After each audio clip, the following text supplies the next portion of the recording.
आपका? मेरा नाम संदीप रावत है। संदीप जी कहाँ के निवासी हैं? मेरा गांव लड़ौली है, पृथ्ला हल्का में पड़ता है। देखिए, जिस तरीके से ठाकुर राजाराम गांव-गांव जा रहे हैं, जनसंपर्क कर रहे हैं और साथ ही साथ पृथ्ला विधानसभा से कांग्रेस की सीट से जो है विधायक पद की दावेदारी भी कर रहे हैं, तो ऐसे में आज जो है ग्राम लड़ौली पहुँचे हैं, क्या कुछ कहेंगे? देखो, राजाराम जी किसी पहचान के मोहताज नहीं है और हर दुख सुख में हर गांव में, पूरे हल्का क्या ज़िले में जाते हैं और उन्होंने काम भी जो करे हैं, अच्छे कार्य किए, समाज के लिए किए हैं, मंदिरों पे, शमशानों में, सड़कों पे काम किए हैं और उनके द्वारे पे कोई भी आदमी कभी निराश होकर नहीं आया। और ठाकुर राजाराम जी का जो राजनीतिक करियर है बहुत ही साफ करियर है और एक नया चेहरा पृथ्ला हल्का देख रहा है जो कि ठाकुर राजाराम जी में नज़र आ रहा है चेहरा, और समस्त बरादरी ठाकुर राजाराम जी के साथ है।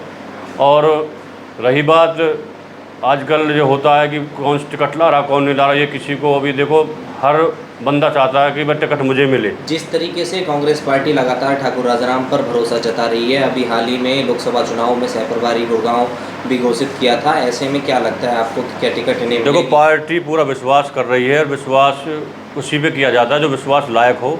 गुड़गांव के सहप्रभारी बनाए गए थे, बहुत बड़ी जिम्मेवारी है सहप्रभारी की, लोकसभा सहप्रभारी बनाए गए थे और कांग्रेस ने ये भी साफ कर दिया कि 2 बार के जो हारे हुए कैंडिडेट उनको टिकट नहीं मिलेगी, इसमें कोई दोहराया नहीं है। तो ऐसे में आप लोग उन्हें समर्थन दे रहे हैं अपना? फुल समर्थन है, गांव-गांव के दौरे हो रहे हैं, हमको भी, हम मीडिया के थ्रू देखते हैं, आपके थ्रू देखते हैं। तो इस बार ठाकुर राजाराम जी जो है पृथ्ला विधायक बन सकते हैं और अपने कामों के जो उन्होंने काम किए हैं अच्छे, उनके आधार पर जनता उनको देख रही है, विधायक बनाना चाहते हैं। विकास जी कहाँ के रहने वाले हैं? लड़ौली गाँव से। देखिए, आज जिस तरीके से ठाकुर राजाराम आपके यहाँ जनसंपर्क करने पहुँचे हैं, क्या कुछ है आपको, आप लोग उन्हें समर्थन देते हैं? अच्छे काम किए हैं इन्होंने, तो अब फिलहाल आप उन्हें समर्थन देते हैं? बिल्कुल। तो कितनी वोटों के अंतर से आप जिता रहे हैं इस बार? हमारे गांव की तो पूरी वोट उनके लिए। अच्छा, पूरी वोट है। इससे पहले भी वो आप लोगों के बीच आते रहे हैं या फिर चुनाव के वक्त ही निकले हैं? नहीं, जब हमने बुलाए जभी। मेरा नाम हुकम चंद है। हुकम सिंह जी कहाँ के रहने वाले हो? लड़ौली। लड़ौली। देखिए, जिस तरीके से ठाकुर राजाराम आप लोगों के बीच जनसंपर्क के लिए पहुँचे हैं और ऐसे में कांग्रेस पार्टी भी उन पर लगातार भरोसे जता रही है, गुड़गांव से लोकसभा चुनाव का प्रभारी बनाया गया, ऐसे में वो फिलहाल जो है पृथ्ला विधानसभा से टिकट की मांग कर रहे हैं, क्या लगता है आपको, आप लोग समर्थन देते हैं उन्हें? नहीं, फुल समर्थन रहेगा हमारा। जिस तरीके से आप वो जनसंपर्क के लिए लोगों के बीच पहुंच रहे हैं, तो अभी चुनाव के समय ही निकले हैं, इससे पहले भी पहुंच रहे थे? ना, पहले भी आए, काम करवाए काफ़ी। अच्छा, तो आप पूरा सपोर्ट करते हैं इन्हें? पूरा, पूरी बस्ती करके एरिया करता है। हाँ, पूरा 12 करा हमारा। मेरा नाम किशन पाल है जी। किशन पाल जी कहाँ के रहने वाले हैं? लड़ौली गांव से है।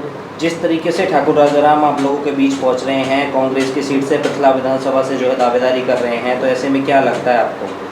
अजी, इनको अगर इनको टिकट मिल जाती है तो हम इनको बनाएंगे और भारी मतों से जिताएंगे, तन मन धन से इनके साथ रहेंगे हम। अगर हम बात करें पॉलिटिकल करियर की, तो आपसे पहले सत्ता भी इनके हाथ में रही है, सत्ता पक्ष पार्टी से ही बिलोंग करते थे, तो ऐसे में विकास कार्य आपके क्षेत्र के हुए हैं? बहुत विकास किया जी। मेरा भतीजा लगाया, मेरे गांव के कई लड़के लगाए और मेरे गांव में शमशान घाट में 2 कमरे बनाए, वाटर सप्लाई में 2 कमरे बनाए, झंडे बाबा की सड़क बनाई, झंडे बाबा के वहाँ चारों तरफ बाउंड्री करवाई, बाकी पक्की वो परिक्रमा करवाई, बहुत विकास किया जी इन्होंने। तो अब आप भरोसा जता रहे हैं? भरोसा बिल्कुल, तन मन धन से जी इनके साथ रहेंगे। मेरा नाम गिरिराज है। गिरिराज जी कहाँ के रहने वाले हैं? लड़ौली के। जब ऐसे में चुनाव का समय आ गया है, ठाकुर राजाराम जी आप लोगों के बीच जनसंपर्क करने पहुंचे हैं, कांग्रेस की सीट से पृथ्ला विधानसभा से दावेदारी कर रहे हैं, क्या कुछ कहोगे? हम ये कहेंगे अगर टिकट मिलती है तो उनको पूर्ण बहुमत से हम जिताएंगे। उन्होंने अपने एरिया में काम भी किया है, पहले से करबट भी देता है, गाँव में आते जाते रहते हैं, संपर्क में रहते हैं और बहुत बढ़िया जुझारू नेता है। इससे पहले अगर हम विकास कार्यों की बात करें, जिस तरीके से सत्ता पक्ष पार्टी के साथ ये जुड़े हुए थे, तो ऐसे में विकास कार्य आपके क्षेत्र के हुए हैं? किया बहुत ज़्यादा किया, गांव में बहुत ज़्यादा किया और क्षेत्र में भी किया। लड़ौली गांव में पहुंचे हैं, लोगों का भरपूर जन समर्थन आपको मिल रहा है, तो ऐसे में क्या कुछ कहेंगे आगे आने वाले चुनावों को लेकर? मैं रोज़ाना 4-5 गांवों का दौरा करता हूं। प्रत्येक गांव में मुझे भरपूर सहयोग और समर्थन मिल रहा है। आदरणीय हुड्डा साहब के आदेश अनुसार पृथ्ला हल्के से 104 गांव हैं, सभी गांवों में लगातार मैं जा रहा हूं, संपर्क कर रहा हूं और जो पार्टी की जो नीतियां कांग्रेस पार्टी की, सरकार आने पर 6,000 रुपये वृद्धों को पेंशन, 500 रुपये का सिलेंडर, 300 रुपये प्रति यूनिट जो है वो माफ़ी, बेरोजगार बच्चों को 2 लाख बच्चों को रोज़गार दिया जाएगा, और जो कच्चे कर्मचारी हैं उनको पक्का किया जाएगा, और जो हमारे 200 गज के प्लॉट SC/BC को 2 कमरे सहित बना कर दिए जाएंगे। जो हमारे युवा बच्चे बेरोजगारी की वजह से नशे की तरफ गए हैं और अपराध की तरफ गए हैं, उन बच्चों के लिए सबसे पहले रोजगार का प्रबंध किया जाएगा।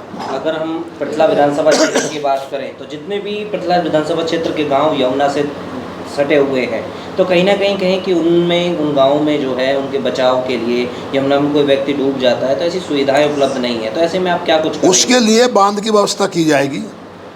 हमने, जब मैं पिछली पार्टी में था पुरानी में, हमने 70 लाख रुपए मंजूर कराए थे मोहना घाट के लिए।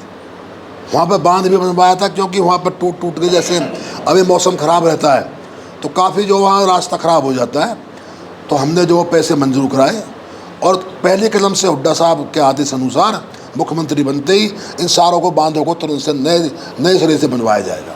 ऐसे में अब दर्शकों से क्या कुछ अपील, क्या कुछ विनती आप करना चाहिए? मेरी सबसे पहले जो हमारे बेरोजगार बच्चे हैं, युवा, कम से अब हर चौराहे पे, मैं को बाहर का थोड़ी, मैं भी देहात का हूँ, मैं भी अब इनका अपना बच्चा हूँ।